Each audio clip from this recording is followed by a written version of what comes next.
Faites attention à ne pas retomber. Que celui donc qui croit être debout prenne garde de tomber. 1 Corinthiens 10 verset 12. Shalom, chers amis du Seigneur Jésus-Christ. Dans la lecture d'aujourd'hui, Paul nous rappelle. C'est pourquoi, que celui qui croit être ferme prenne garde de tomber.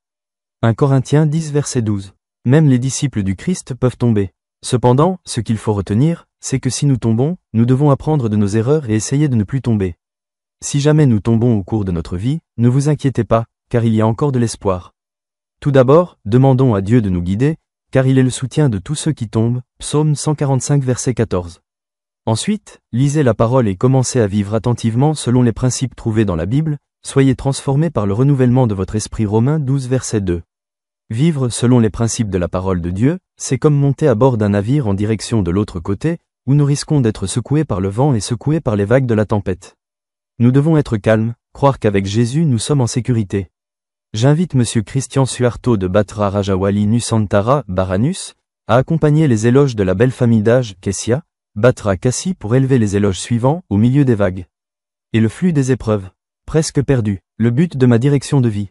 Comme un navire, puis ballotté d'avant en arrière, espérant son amour, comme si c'était impossible, Jésus a remarqué. La vie de chaque personne. Ce qui est cassé est réparé, avec beaucoup d'amour, Jésus a remarqué, chaque larme. Il connaît ton cœur, plein de regrets pour le péché. L'accident que j'ai vécu le dernier jour de 2024 est encore frais dans ma mémoire. La protection de Dieu est bien réelle et parfaite. Si vous regardez bien, la moto électrique que je conduisais était assez gravement endommagée, mais je n'avais aucune blessure significative sur le corps. Je peux encore aider le jeune homme qui m'a frappé. Cet incident m'a rendu beaucoup plus prudent au volant. Parce que je suis tombé une fois, j'essaie de ne plus tomber. Tomber n'est jamais amusant. Cependant, quiconque est déjà tombé dans la vie en tirera une leçon positive. Premièrement, cela nous rend plus prudents dans la façon dont nous vivons cette vie. Deuxièmement, même si nous sommes prudents, avec la permission de Dieu, nous pouvons tomber. Demandons immédiatement à Dieu de nous aider à nous relever et à nous rappeler de ne pas tomber à nouveau. Amen. Prière d'action de grâce, nous te remercions, Seigneur, lorsque nous échouons. Nous pouvons commencer une nouvelle page. Nous reconnaissons humblement nos péchés, alors tourne-toi et suis tes conseils.